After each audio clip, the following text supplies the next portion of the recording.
Okay, I think we should get started. And for those of you who don't know, I'm Irv Epstein. And before proceeding, I want to thank the Mellon Foundation, the Center for Humanities Grant Program, the Center for Human Rights and Social Justice, the History and Philosophy Departments, the Chaplain's Office, the 3D Series, the International Film Series, the Library, the Provost's Office, for making Maggie Racy and John Sayles music.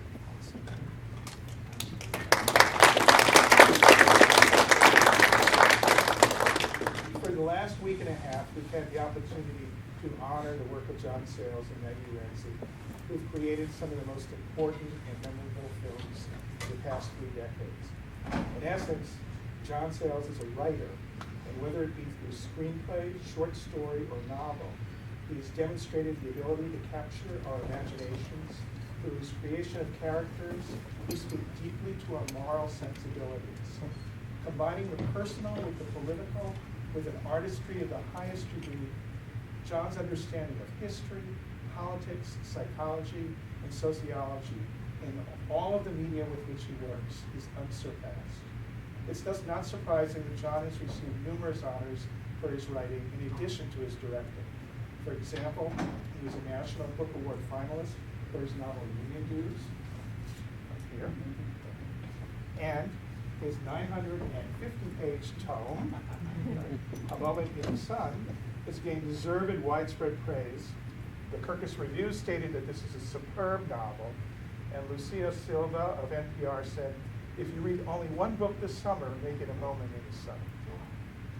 John and Maggie will be discussing Amigo, their film that is partially based upon A Moment in the Sun, tomorrow evening after its showing in the Hanson Center at 7 p.m. But for today, we're deeply honored and proud to have John read from this most important work. My colleague and friend Mike Tooney of the English department will help out with the discussion with regard to microphones and so on and so forth after the reading. And everyone's invited to meet John and Maggie personally in a reception that's going to be held outside of the auditorium when the discussion concludes. Please welcome John Sayles.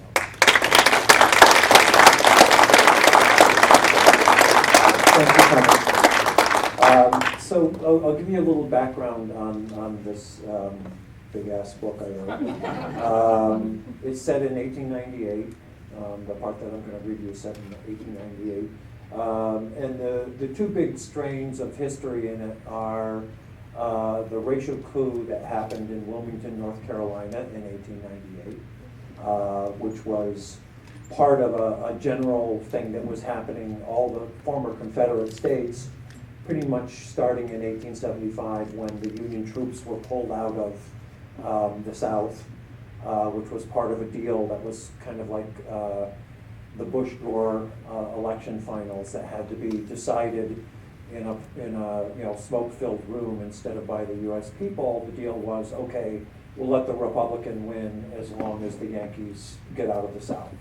The minute they left, all those former Confederate states very quickly started the machinery in motion to disenfranchise black voters. The last state to do that was North Carolina, and it happened pretty much right after this racial coup that happened in Wilmington, which was their biggest city at the time. It was a city where 3 out of every 5 people were African American. There were African American police, firemen, African Americans on the city council. The mayor was a fusion candidate, and the kind of old conservative, white powers decided this can't be, and decided how we're going to not only get rid of their power to vote in the city, but in the entire state. That's kind of half of the book, and the other half has to do with really the beginnings of America becoming an imperial power, deciding we're not just going to deal with our manifest destiny. It was already being called, and push the Indians off their land. We're going to go other places, and Britain and France and Russia and Japan and all these people have colonies. What do we chop liver? We're going to go. And so this is the period of not only the Spanish-American and Philippine-American wars, but of the Boxer Rebellion that the United States was also involved in. And these two things kind of interweave throughout the book. The little piece chapter I'm gonna read to you takes place at the beginning of the Spanish-American War in Cuba, and it follows a character who we meet in Wilmington as an African-American guy who joins the army in order to impress a girl. He's in love with a young woman whose father is the most prominent black doctor in Wilmington, and he's really the kid of a woman who's dirt poor but is the big midwife in town, and so kind of a rival to his hopefully father-in-law. And he joins up, and he is in the 24th Colored Infantry. At that time, a lot of America's troops were African American, but they didn't have black officers, they had white officers. So, you went up to sergeant, and you were, that's where you ended, no matter how many years you'd been in, and how good you were at the military. So you'll meet a character in this named Sergeant Jacks, who would have been a colonel at least if they had allowed black officers. El Caney is the hill that's next to San Juan Hill of Teddy Roosevelt fame. And this character, Royal Scott, is somebody who he's been through training, but he's one of the rookies. He's never been in combat before. And he's surrounded by a few other rookies, but mostly guys who have been in the Indian Wars. Some of them were actually there at the Pullman strike, doing the federal government's bidding, and some guys who have been under fire.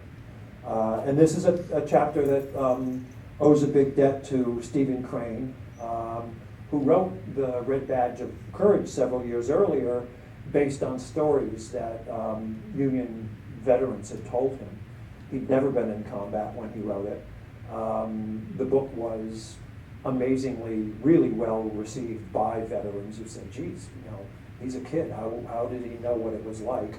And he always felt a little guilty about that. So his first chance to be in a real shooting war as a correspondent was this Spanish-American War in Cuba. And so while all this action is happening that I'll be reading, Stephen Crane was actually wandering around the battlefield, not only reporting on it, but people who knew him said every once in a while Stephen would just step out in the middle of a fusillade of fire with this little smile on his face. He felt like somehow guilty that he'd never been shot at. And just even though he was a correspondent, it made him feel like, okay, maybe I deserve all the fame I've gotten for this novel if a bullet comes really close to me and doesn't kill me somehow. So this is called El Caney. They are up and moving before sunrise. No breakfast, not even coffee. The order is silence. The Royal and the others are too tired to have much to say. It has been days of marching since the landing, marching in the heat and the bone-soaking rain, and at night only rolling the wet poncho and blanket and tent half canvas out on the ground to try to stay dry on at least one side, and feeding the mosquitoes, or out on sentry. At night there are shots, shouting, crabs rustling in the underbrush, and then that whole day spent hurrying in circles in the jungle, trying to relieve the ambushed Rough Riders at Las Guasimas, but never finding them, lost, a dozen men falling from the heat, and Royal nearly one of them. It is a wet heat that sits heavy on you, like being a steamed oyster, says Junior, only oysters don't carry 40 pounds of supplies in a horse-collar blanket roll over their necks. Parrots and tocororos begin their squawking in the canopy above as the men form twos and start down the pathway that is being called a road.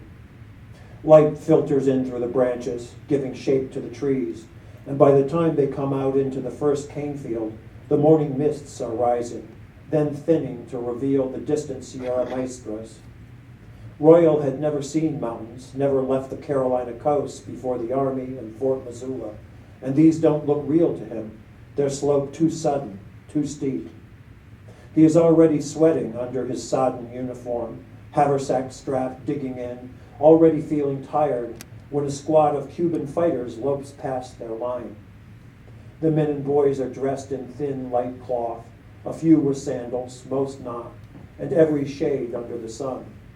A few look like white men, a few like the Chinese he's seen in picture books, and a few are blacker than any man in North Carolina. Achille Dieudonné from G Company, who speaks Creole French and Border Mex, says these dark black ones are Haitians, floated over on rafts from that island where the going is even rougher. These Cubans are smaller, mostly, than the Americans, and very thin, though that is exaggerated by how little they carry. A sugar sack and a machete, maybe a rifle, their cartridge belts rigged from stiff cloth or no belt at all, just a leather pouch worn round the neck, holding the few bullets they have. Thin, but nothing like the ones back at Fermesa, the reconcentrados they found behind barbed wire, who looked even more miserable than the drawings in the newspapers. Royal has never seen people so poor, so starving, white, black, and brown thrown in together, hollow-eyed with their bones poking up under their skin. I wouldn't treat a dog that way, said Too Tall Coleman as they passed. The people only watched them, mute, too wasted to muster an expression. There is a sound ahead, a deep coughing, compressing of air like truncated thunder. 4 of them, one just after the other. Sergeant Jacks turns to call softly over his shoulder. The dance has begun, gentlemen, he says. Let's keep moving here. They continue marching in and out of the thick trees, and Royal can tell by the mood of the sergeants that today it will be real. Last night they were given extra rounds to carry, 200 more he has twisted into the spare socks in his pack, and the chaplain was busy and the officers were huddling together with maps. The mosquitoes are up now and at their business, but Royal knows to crush them, not swat them, and to strap his load tight so it doesn't rattle, and to not ask questions. He and Junior and Little Earl are rookies, but not so green as they once were. Real soldiers now, except for the one thing, and after today that will be done. They have been marching almost 3 hours when volunteers begin to appear, coming in the opposite direction in 2s and 3s, men from the 2nd Massachusetts who have been pulled off the firing line. Many are wounded, pale and a little stunned, a few shot through the body and walking as if it is a conscious effort to hold themselves together, their gaze gone inward. Don't bother, fellas, says one man with a bloody crease across his stubbled cheek. They're sitting up there where you can't even see them, pouring it down on us. You won't have no more show than we did. Volunteers can't see through their own smoke is what, says Sergeant Jacks flatly, after the man has passed. Got them old shit Winchesters. Black powder'll draw enemy lead like bees to honey. Smart to get them people off the field. Jack sees another man moving toward them against the flow, a top sergeant like himself, with a sunburned face, holding one arm close to his body. What they dealing out? The sunburned sergeant stops ahead of them. Oh, maybe a couple Hotchkiss guns up there, Mausers.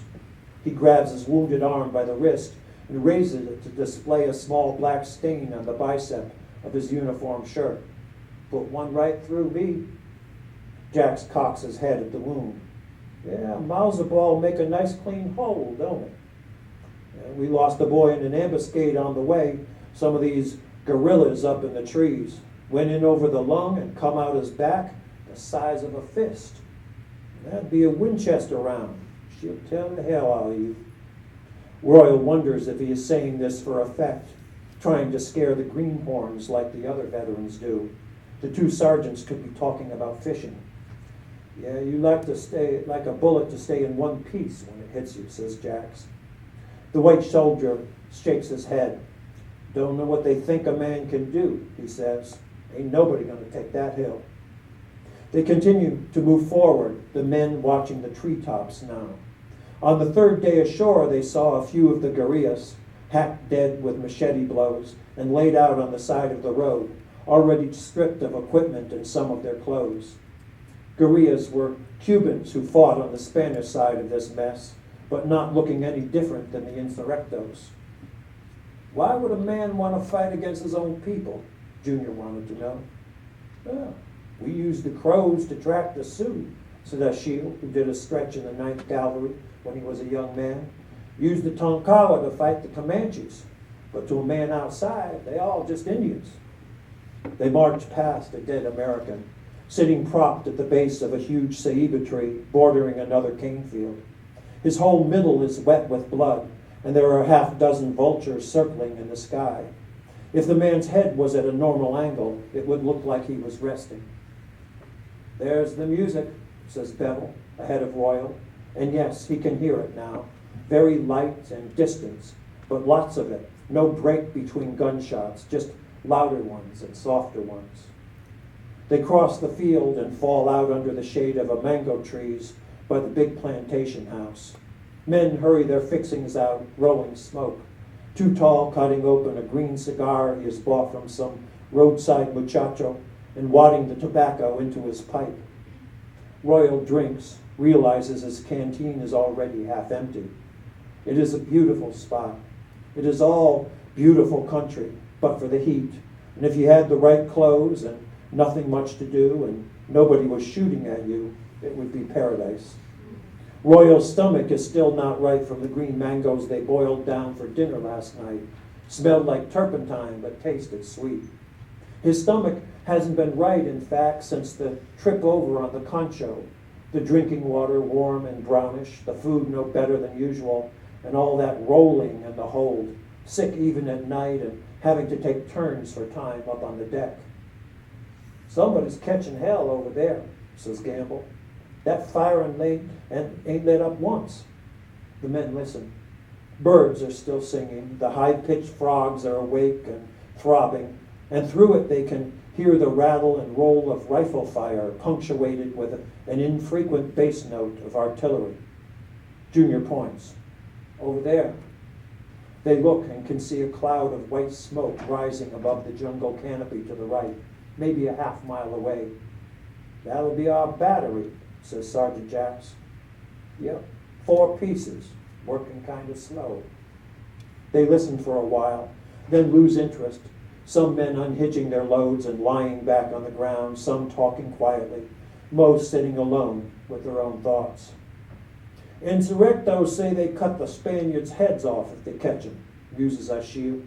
Say the Spanish do the same, put them out on a stake.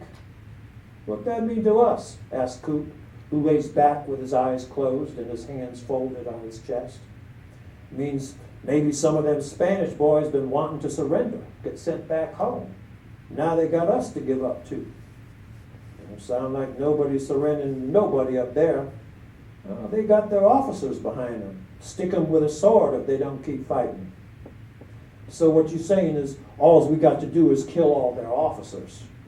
And that would do it. Good, says Coop. I'll keep that in mind.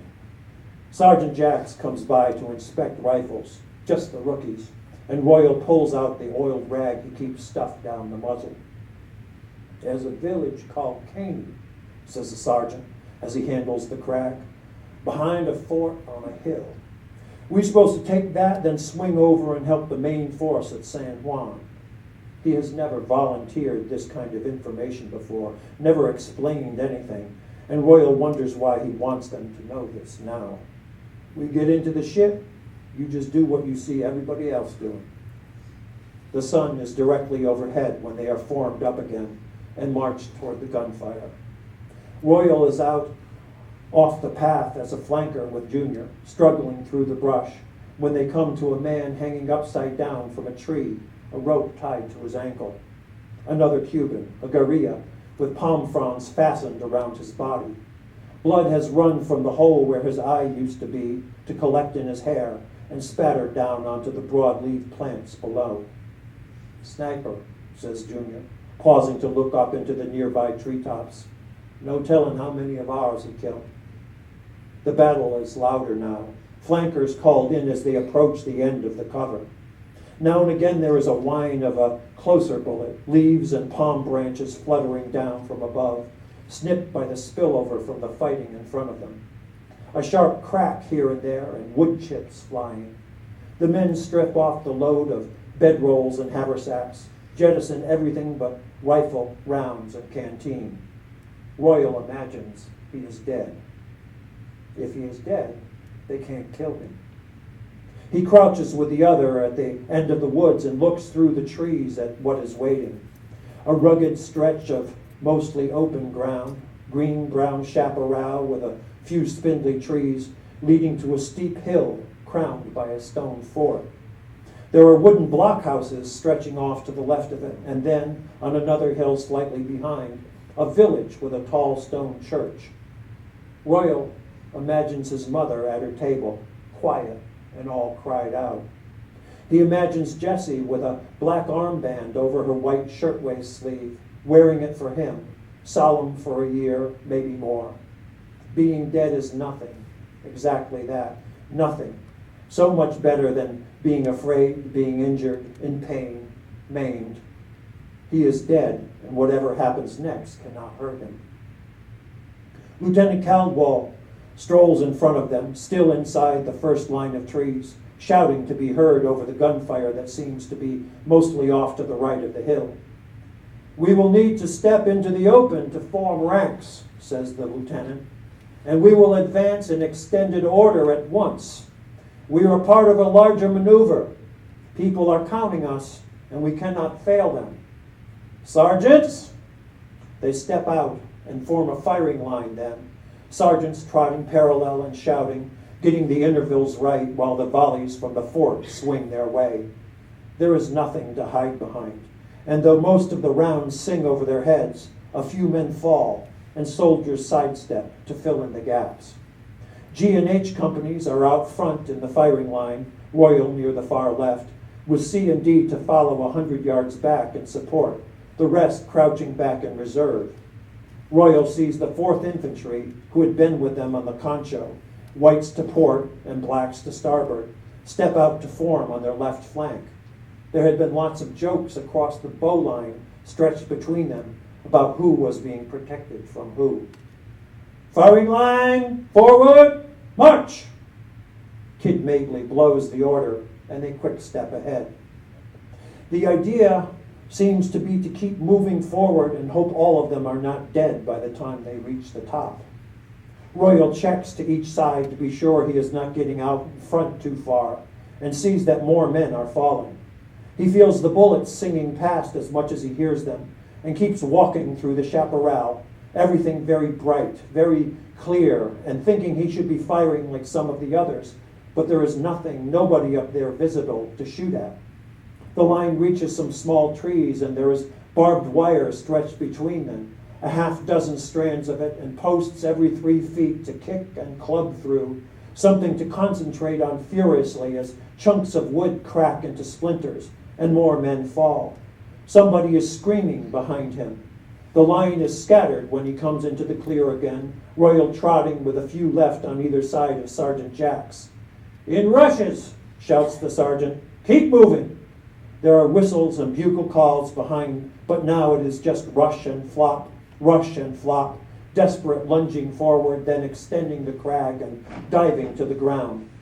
It's a wildly uneven field with spiky pineapples in rows upon the churned earth, and hard to navigate without tripping.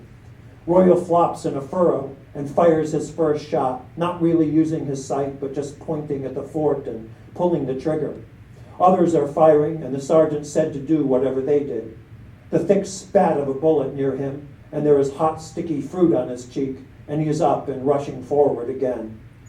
He can see something at the top of the hill, movement, behind the line of barbed wire staked in front of the rifle pits before the fort, and he fires again, trying to aim this time, if not at a person, then at a spot a person might be in.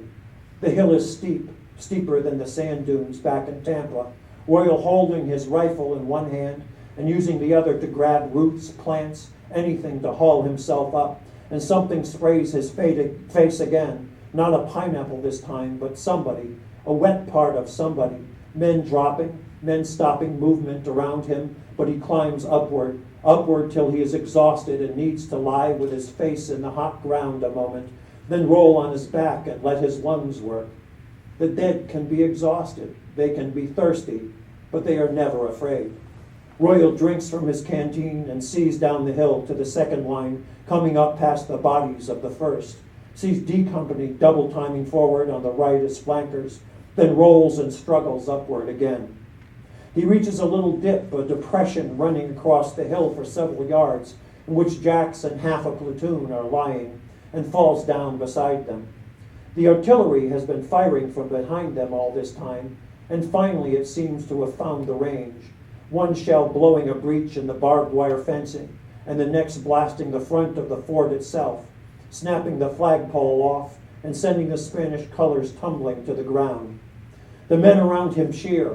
Royal is heaving for breath and drenched in his own liquid, and he burns his hand on the barrel of the crag, hot only from the sun and not his few random shots, and he drinks again as more men reach the dip and flop down.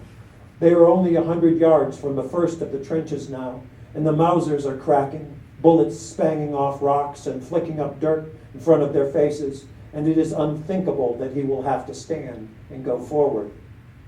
"Sharpshooters!" yells Jacks, who seems to be the ranking officer on this part of the hill. "Articulate fire! Get those loopholes in the fort! Get those bastards in the pits!" Sharpshooters have been designated back in Tampa, and Royal is not one of them. He looks down the ragged line of soldiers, sees men pushing up on their elbows to sight and fire, some rising on a knee, pulling the trigger, working the bolt, rolling on their sides to reload. It is methodical, hot work, and he is suddenly filled with awe for these men and hopes that some of them will survive. Coop aims at the spot where the white hat had just been. Fuck him. Kill him. The hat reappears and he fires, and it drops out of sight. He cranks the empty out and pans down the trench line, searching for another. Take your time. Sons of bitches have been trying to shoot him all the way up the fucking hill. Had hours to get the job done, and here he still is, so fuck him. Kill him. Blown their damn brains out. He empties his magazine once, twice, 3 times. Yes, they're shooting back still, but they better not pause to aim or put one in their dago skull. He stops once to refill his cartridge belt, slow and steady, not dropping around. And when with a corporal beside him gets it, he slithers over to use the body for cover, propping the crag barrel on the dead man's hip. They are taking fire from the left, from the blockhouses and the village, and whatever passes high over the fort is hitting them, but that will have to come later. Now it is the fort, bullets pocking the stone front like hard rain on dusty ground, the fort that has to be taken before the men inside it can kill him. The little ditch isn't much cover, not with the crossfire from the blockhouses, and it's Sergeant Cade who jumps up to scream, "Let's go!"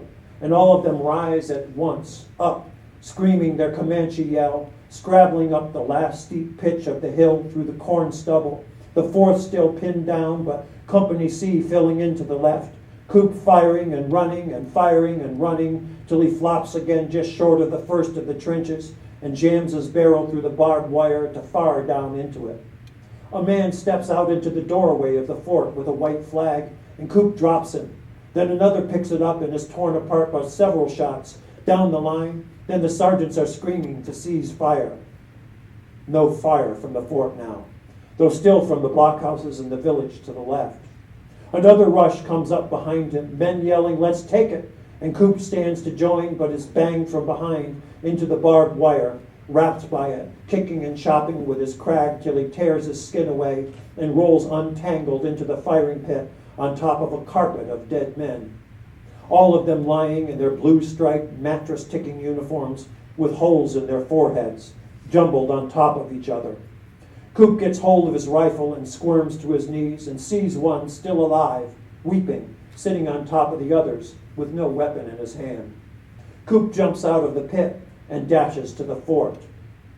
There are dead men lying in the way, and he runs over their bodies and slams hard against the front wall, then joins the others who have made it, firing a few rounds into the loopholes cut in the wooden window plugs, then rushing for the doorway.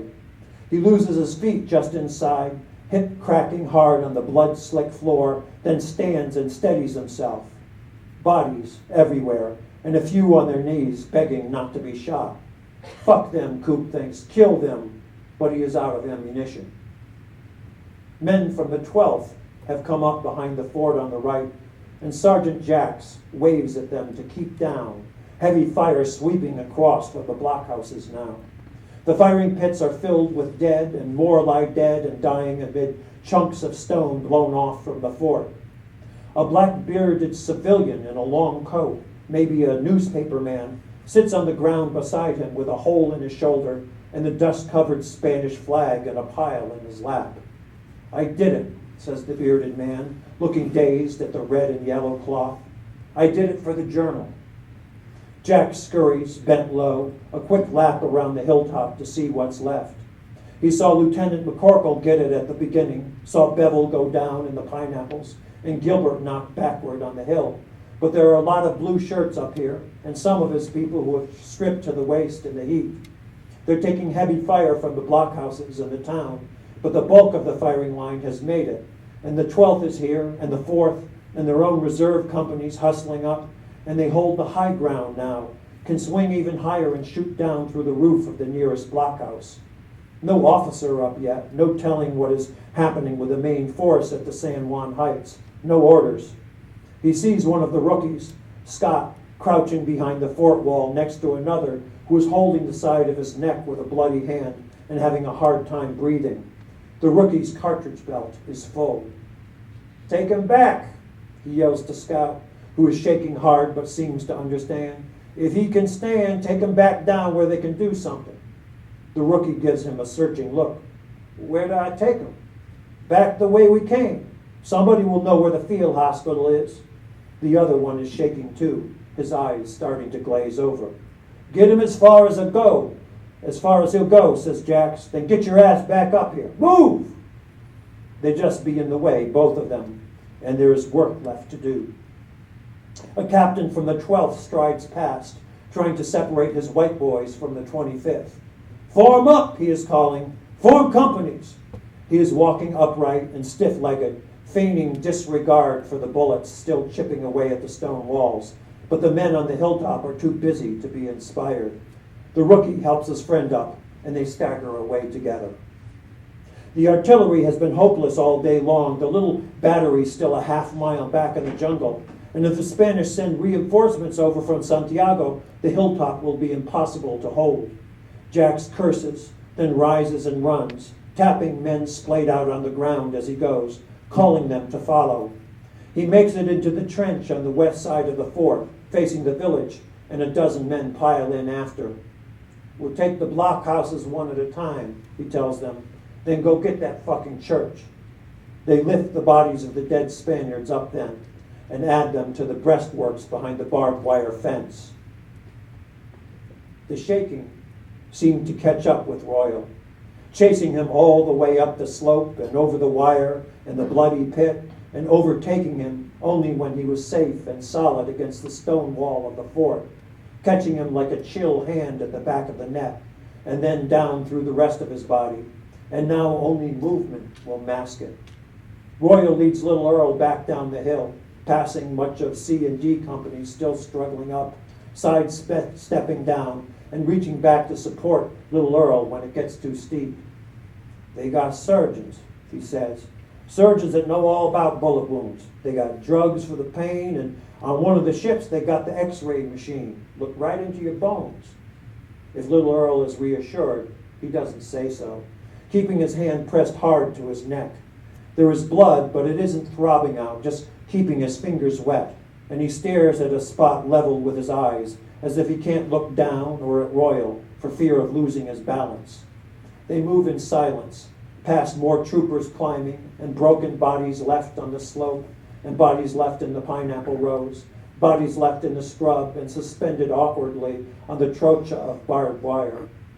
Royal leads little Earl back as quickly as he can without dragging him, certain that now that he's been to the top and the ones still shooting from the village will discover him, he's no longer dead, and they will murder him.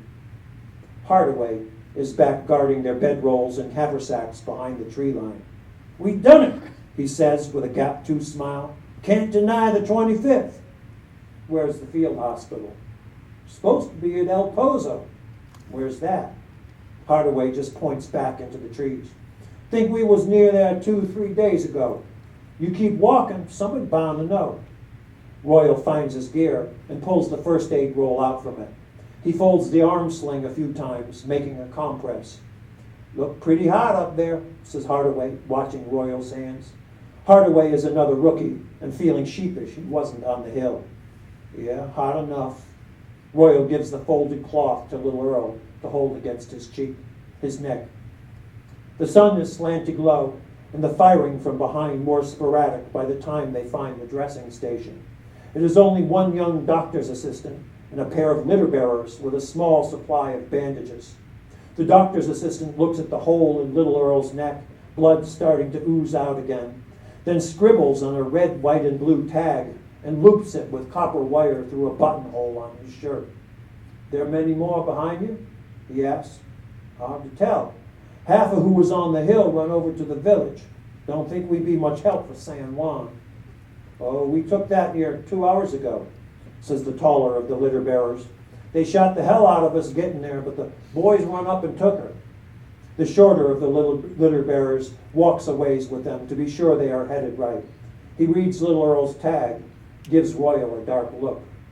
Don't give 'em no water till they say so, he says. Little Earl seems not to be listening, seems barely to be there at all anymore, but keeps following, putting one foot in front of the other. And don't be stopping to rest. Coop stands in the plaza in front of the church in Caney, looking down on a dead Spanish general. There are only scattered shots popping now, back in the village.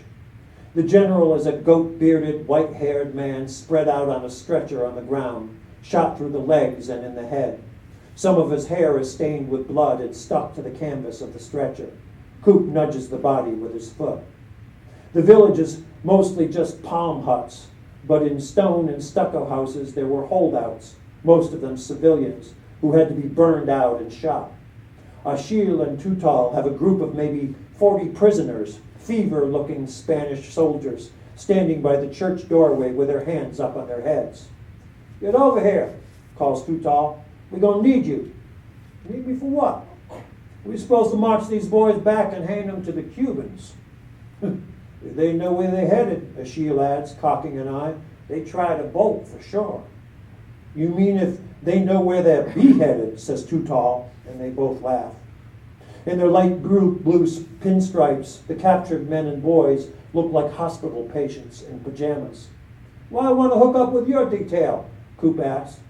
Because come nightfall, everybody else is going to be digging trenches for the white boys over on San Juan Hill. Coop laughs and crosses to join them. At your service, gentlemen. It is nearly dark when Royal finds the Santiago-Siboney road. They follow it to the field hospital tents, sitting in high wild grass between the road and a little brook. 3 big ones for operations, a dispensary, 1 slightly smaller for wounded officers, then 6 bivouac tents for enlisted men. These are all full, 100 men crowded inside each where only 60 should be, and a dozen long rows of wounded lie on the ground outside. Royal has to grab the soldiers of the orderly trotting by to get his attention. I got a wounded man here. You ain't the only one. It's real bad, I think. The orderly glances at little Earl's tag without looking at his wound, then points to a line of men lying at the base of a cluster of pinon bushes. Set him down at the end there, says the orderly. He'll get his turn. There any blankets? Not unless you brought one. Royal pulls little Earl to the end of the line of waiting wounded. Some of them are moaning and rocking or weeping quietly, and more sit or lie staring blankly. A few are dead. Little Earl tries to rest on his side, but starts to choke, and Royal helps him sit up. Won't be long now, he says to his friend. There are nearly 30 men ahead of them. Some of them have had their shirts or trousers stripped off to uncover their wounds, and as the light goes, the temperature is dropping. There seems to be no system to bring water to the waiting wounded or to the hundreds more who have already been through the tents. Royal squats on the guinea grass and realizes he is dizzy himself. I'm going for water, he says, squeezing little Earl's arm. I'll be right back. He passes the open flap of one of the big tents on his way to the brook. A white soldier makes choking noises, writhing on a table as a pair of orderlies work a rubber hose down his throat, blood frothing out the sides of his mouth, while a blood-spattered surgeon stands waiting, his eyes closed, as if sleeping on his feet. "Easy does it," coos the orderly, who is pinning the wounded man down on the table. "Easy does it." The brook water is cool, and Royal drinks from his cupped hands till his stomach starts to hurt. Litter squads are still arriving, added their damaged men to the line of the waiting, then staggering back toward the front. The night frogs begin to chirp. He fills his canteen, and a pair of orderlies come carrying something heavy, rolled in a blood-soaked sheet between them, leaving the whole load just up the bank from him and stepping away quickly. Royal has an idea what it is, but looks anyway. When he lifts the sheet up, he is not sure at first why it seems so wrong. Then he realizes it is because they are all together, white arms and black, white legs and black, stripped naked, obscenely intertwined. One of the legs, cut off below the knee, still has a boot on it, and that seems wrong too. Royal covers the limbs and hurries back to find little Earl. "Take some water in your mouth," he says, offering the canteen, "but don't swallow." Little Earl tries, but begins to choke again. He spits bloody hunks of phlegm and tissue onto the ground, looks to Royal with fear in his eyes. "Won't be long now," Royal tells him. "They moving along." A table has been set up in front of the nearest tent. A doctor just back from the front, working on a soldier's chest, an attendant holding a lit candle close to the wound to help him see. The moon is almost full, peeking over the treetops across the road. Sergeant Jack said to hurry back, but there'll be plenty more chances to kill him tomorrow, and he's not going to leave his friend lying alone here. Little Earl takes his wrist, pulls him near, then whispers a request into his ear. "I'm not much of a singer," says Royal. His friend only looks at him, waiting, the blood soaked through the folded cloth he presses to his neck. Royal sees that little Earl's arm is shaking now, that even in the moonlight you can tell he isn't the right color. "I can't think of anything for church." Little Earl gives a slight shrug. The only song that comes to mind, the one they sing marching sometimes, doesn't seem right, and the lyrics he knows are mostly dirty. Little Earl squeezes his wrist hard, and Royal's as scared as he's been all day. "The old gray mare, she come from Jerusalem, come from Jerusalem, come from Jerusalem," he sings softly. "The stud had balls, but he lost the use of them many long years ago."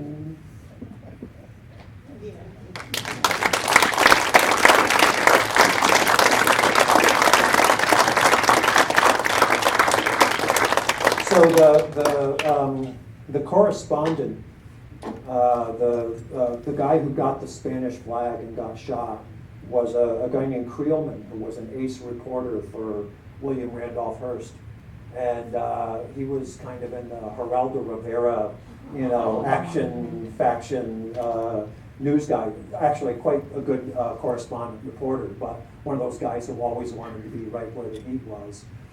William Randolph Hearst, who had helped start the war and wanted to become first the Secretary of the Navy and then the President, if it wasn't for that little twerp Teddy Roosevelt he might have, was there on his yacht with a camera, and then got on a horse and rode up to the scene of these two battles on El Caney and San Juan Hill. And Creelman was able to give him the flag, and Hearst just said thank you and rode away and just left him there with a bullet in him for the army to take care of. And the interesting about Creelman is he eventually got kicked out of Cuba because he got in a fist fight with a general, which you don't do. And his son was one of the guys who wrote the original King Kong. So his son obviously decided, well, journalism is over and I'm going into the movie business. So any questions about this? This is a book that started, probably about 12 years earlier when I wrote a screenplay that was based on some of the same history. And then we just realized we're never going to get to raise enough money to make this as a movie. And there was a Writers Guild of America, it's the Union for Screenwriters strike.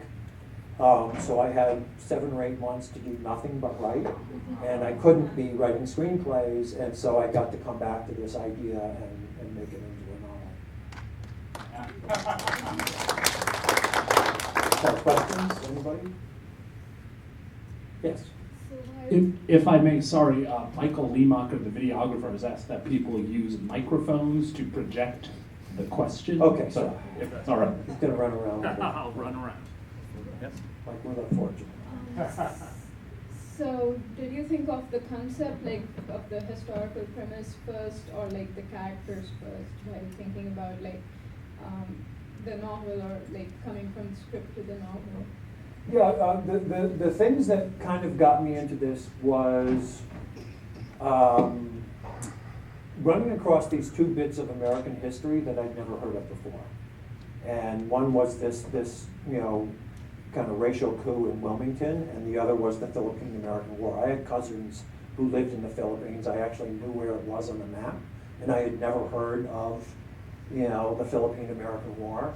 And then talking to some Philippine-American and Filipino friends, they said, we weren't taught that here. Until very recently, that war was not taught. This major thing that happened, a quarter to a half a million people were killed. The island went from being occupied for 300 years by the Spanish to, the Americans taking over for another 50 years. And it really wasn't in their books. A good friend who was the lead in our movie Amigo said in his, they weren't Jesuits at school, I think they were the LaSalle brothers. He was taught that Spain occupied the Philippines for 300 years and then sold it to the United States for $20 million. Kind of like a basketball player being traded. Well, $20 million did change hands, but it was after this war that, according to Teddy Roosevelt, lasted 2 years, but in reality lasted 16 or 17 years. Because it turned into a guerrilla war and moved southward into Mindanao. So we were still fighting Filipinos in the Philippines at the dawn of the First World War. So the question came to me is, why don't I know this history? And then as I looked into it a little bit more, what was clear is it wasn't that it was obscure history, it wasn't that people had forgotten, it was because both of these incidents were covered up. Almost immediately, almost while they were happening. So very shortly after the racial coup in Wilmington, a book was written by Thomas Dixon, who was a famous evangelical of the time. And it was his first novel. It was called The Leopard's Spots. And it was like an ode to how wonderful it was that the white people finally got some courage and took the city of Wilmington back from these, watermelon chewing, ignorant black people. And this is the Thomas Dixon who later, his next book was called The Klansman, which got made into Birth of a Nation, who had gone to college with Woodrow Wilson, who, when the movie came out and the NAACP, which was a very new organization, were going to boycott it and protest against it.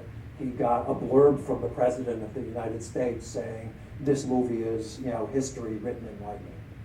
So this is a time when not just what was going on was being covered up and lied about, it's what had happened in the past was being covered up and lied about, rewritten, basically.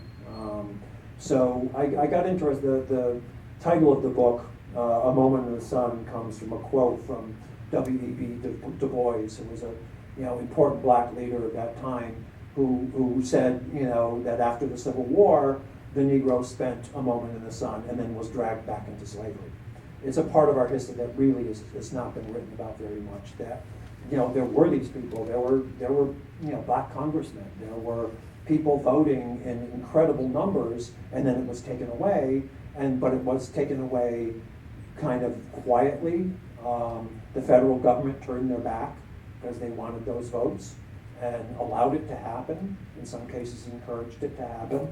And then the second big thing being this Philippine-American War, which was basically an imperialist war. There was no reason that we couldn't have kicked the Spanish out, kept a skeleton, fleet there to keep the British and the Germans, who were kind of sniffing around, that as a colony, away, and said, okay, good luck, have a nice country. But that wasn't really in the cards of the expansionist, part of the government. So those two things happening at the same time, I said, is there any connection? And then I ran into the 25th Colored Infantry and the fact that there were quite a few young black men who had gone into the Army to serve their country and to uplift their race in their heads. And while they were off fighting for the American flag, they were disenfranchised back at home. And then then you start seeing all the connections with the Philippine-American War being a racial war, in a lot of ways, and those things connecting. An interesting kind of sidebar of the, although the Spanish-American War was very popular, and the young people more than the old people were out to, I've heard grandpas and dads' stories about the Civil War, but when are we going to get our chance to shine? This was the big chance. So it was mostly fought by volunteer units. Eventually what happens is that there is an anti-imperialist league formed, the most famous people in it being Mark Twain, Andrew Carnegie, and Mrs. Jefferson Davis. An unholy trio, probably did not agree on a single other thing. Mark Twain objected because he thought it was immoral and un-American to plant the eagle's claws on somebody else's turf. Andrew Carnegie thought it was a waste of money. And Mrs. Jefferson Davis was afraid that good white American boys would come home with, dusty Filipino brides, and that would increase miscegenation in the States. And there they would be, speaking together on a panel against this war. So. Yeah. In the green room, yes.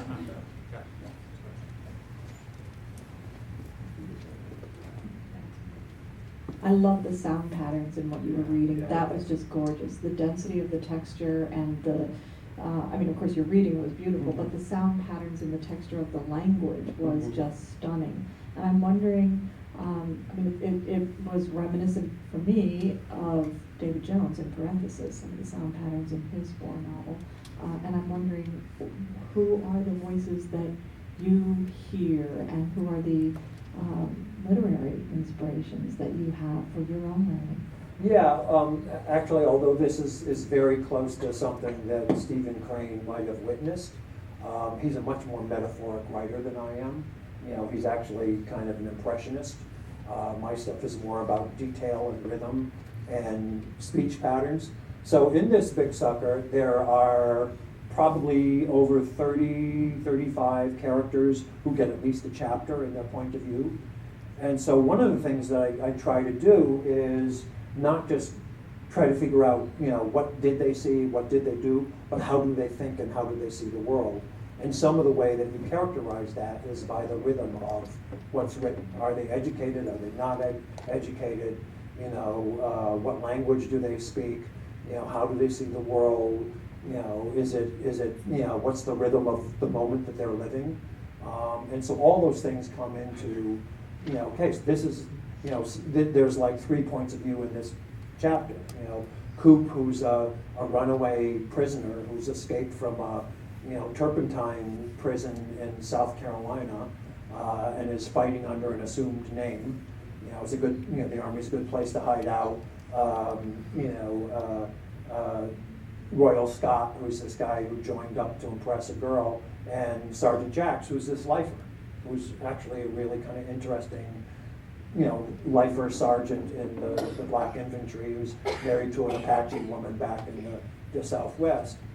Each of them even has their own rhythm, and one's angrier, one's more lost, and one is just kind of businesslike, and he wants to get the job done and not get killed while he's doing it.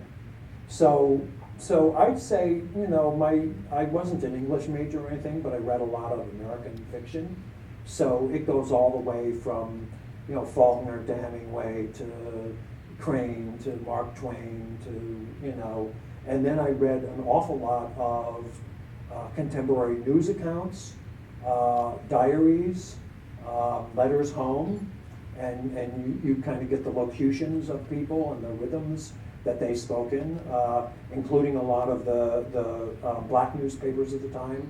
The Pittsburgh Courier and the Chicago Defender published letters back from these black troops, so you can get, the guys who were very kind of good at reading and writing would send them messages, and this is what we're doing over here, this is what happened.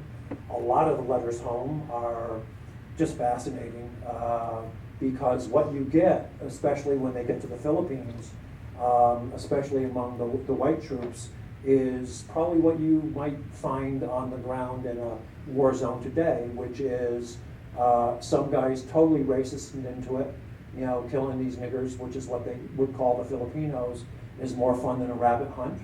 Other guys who are, well, it's a dirty business, but I guess I gotta be here. And then, another third of people say, what the hell is America doing here? This is horrendous what we're doing here, and I wish I could get out of here like tomorrow. So, even among the soldiers, very, very different ways of seeing the world and points of view. Yes? A couple questions. One, who do you find that you're enjoying reading right now? And then about the craft of writing for yourself.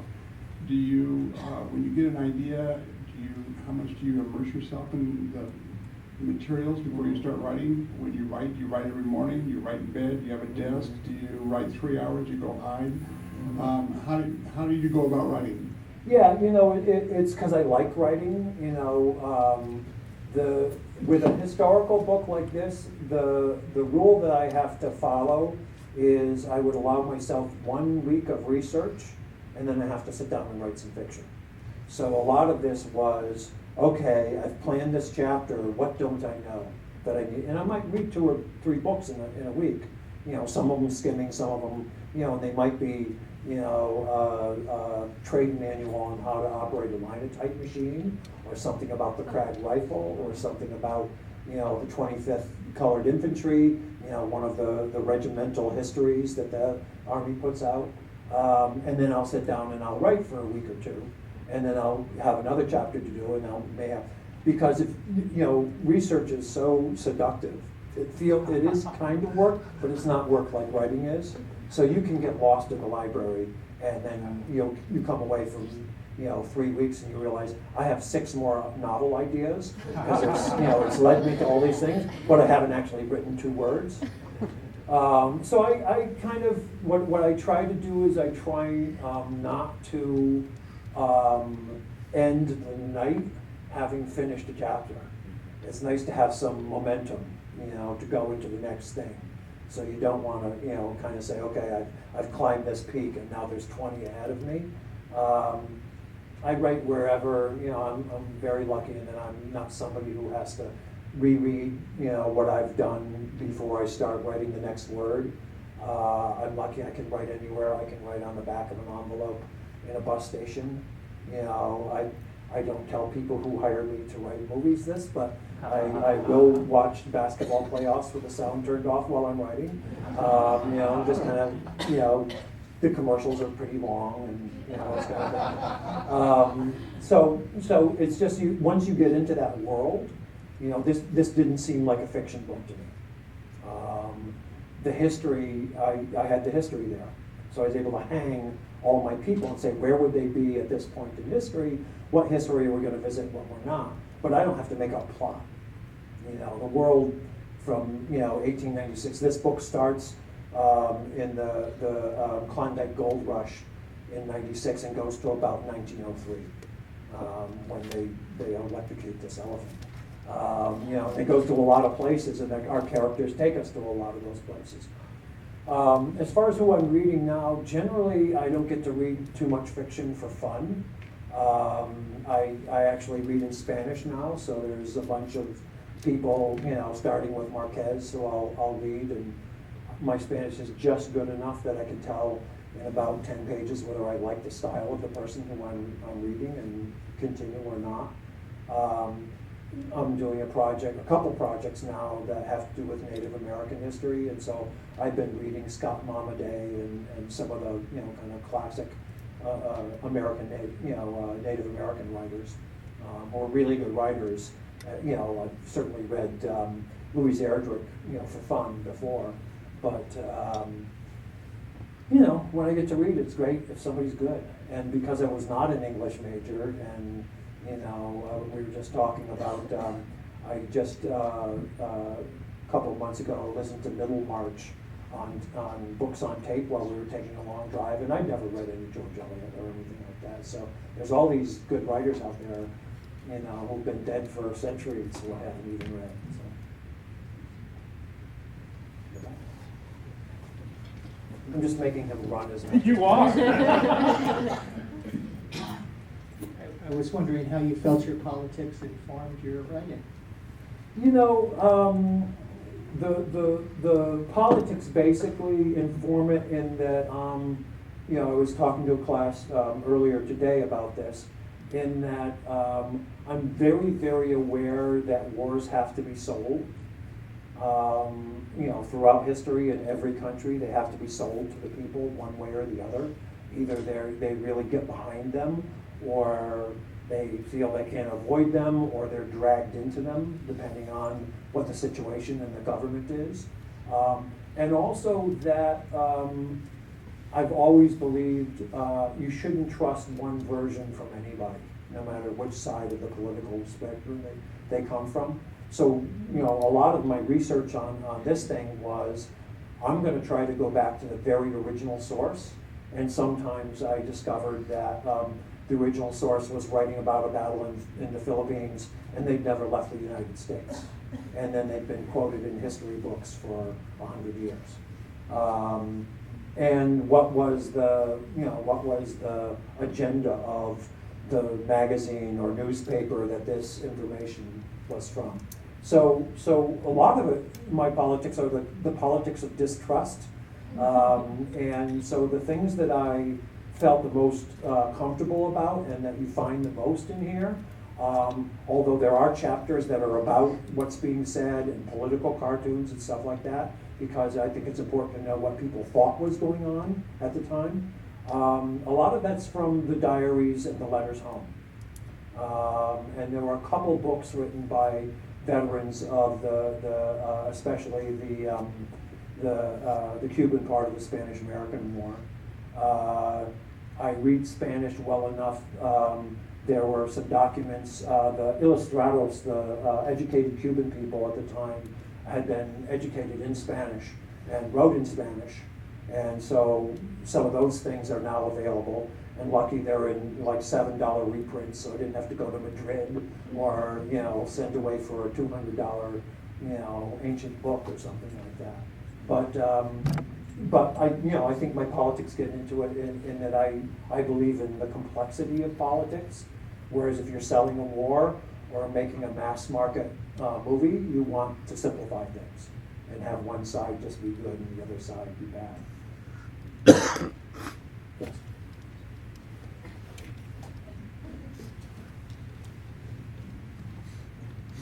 I'll preface this statement by saying that I'm from the Philippines and I had my education in the Philippines.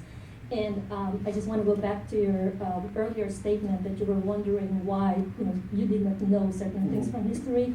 And from my experience when I got educated in high school, we used a book written by Gregorio F. Desaide for Philippine history, which basically said that, or told us that everything that the Americans did for us was very good. I mean, they liberated us from Spain and all of this, and they gave us the system of education and politics and so on.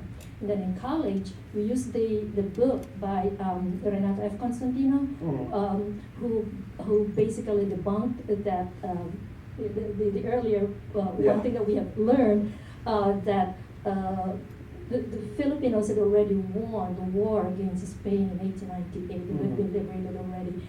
But it took the Philippines, so many years to even recognize that there was already a first Philippine Republic that was proclaimed in 1898. In fact, we used to celebrate our Philippine independence as July 4, because that's when the Americans gave us our independence. So it's a long commentary, but my question is, so what were your sources for that part of the Philippine history that you used for your book? Yeah, as I said, a lot of were original source kind of things like military histories, just written by that regiment. In the last 15 to 20 years, a lot of Filipino scholars have gone back into this thing, so new stuff has been written. That actually goes back, to the roots of, how many times the Filipinos rose up against the Spanish before. There's a lot of very good, what people would call amateur historians there, who are people who have taught history and then they retire and they decide, I'm going to write about this one battle. I'm going to write about the first day of the war or whatever. There are now a lot more diaries of families who lived through that time in one of the provinces or on one of the islands available. So, I was able to read about, some of the various generals who were involved on the Filipino side, about the Malolos Convention where the Constitution was written, about all the very heavy internal politics on the Philippine side that made them, not, quite as good as they might have been in the field. The basic thing, just militarily, was they had no artillery. They had the United States, when we were their allies against the Spanish, gave them some rifles, but not that many. And one of the kind of, most bogus battles in history was the Battle of Manila. Basically, Admiral Dewey sank the half of the Spanish fleet in Manila Bay, and then just sat there for a year because we didn't have any ground troops. While the United States decided, and the people who wanted to, take the Philippines, campaigned saying, oh, we can't just give it to the Filipinos, even though now that the Spanish can't reinforce themselves, they're, kind of taking them over in all parts of the country. They're incapable of governing themselves. So what happened is basically the Filipinos had taken pretty much all of the country on all the islands back, except for the walled city of Manila, which had these giant old earthen walls. And without artillery, it would have been suicide for them to waste men charging that thing.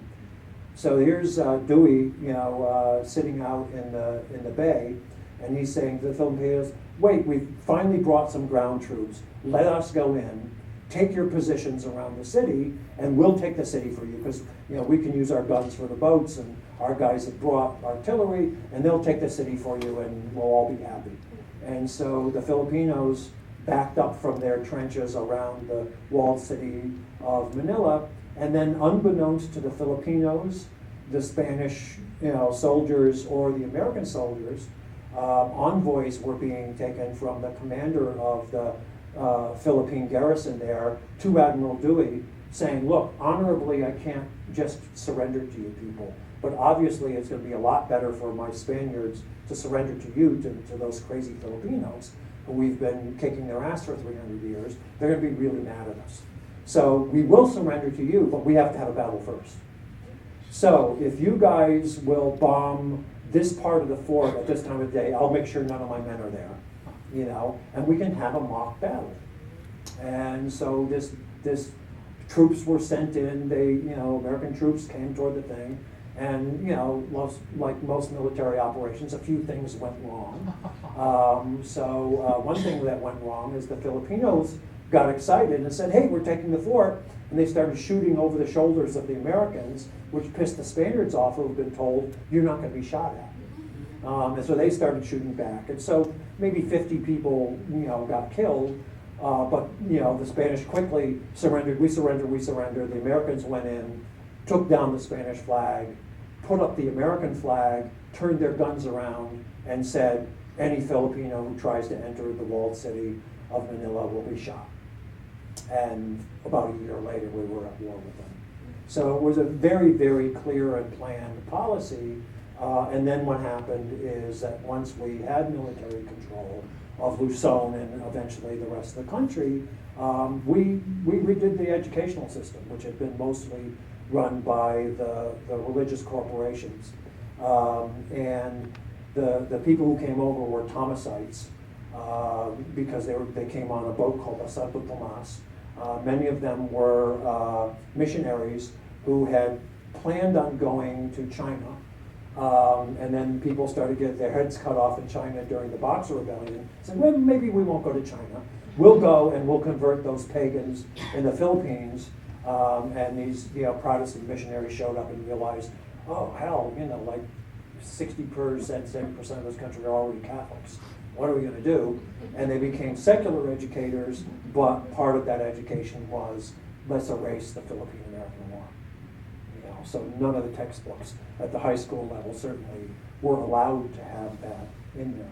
And that's on the Philippine end of it. And our movie Amigo is one of 3 movies ever made about American movies ever made about the Philippine-American War. There's one called Afternoon of the Trumpet or something that's like a Army recruiting poster, and joined with a Western. And then there was one called The Real Glory that was made back in like 48 or 49 that was a spin-off version of Gunga Din. And neither of those movies have any Filipinos in them. So, you realize, America, when we went to war, usually there's a lot of movies about it. So there was some kind of residual, I think, shame in America about this war. And let's just get it over with. Have a territory over there, have a coaling station, have a good place to do business with China from, because we're closer to China, and not talk about it too much. If it's okay, I think we might continue the conversation Okay. outside, where I believe there are, right outside the auditorium, I think there are refreshments out there. Please remember, the conversation will also continue tomorrow night at 7 o'clock in Hanson, with a screening of Amigo and then some conversation with John and with Maggie after that. We have a big round of applause for John Sayles.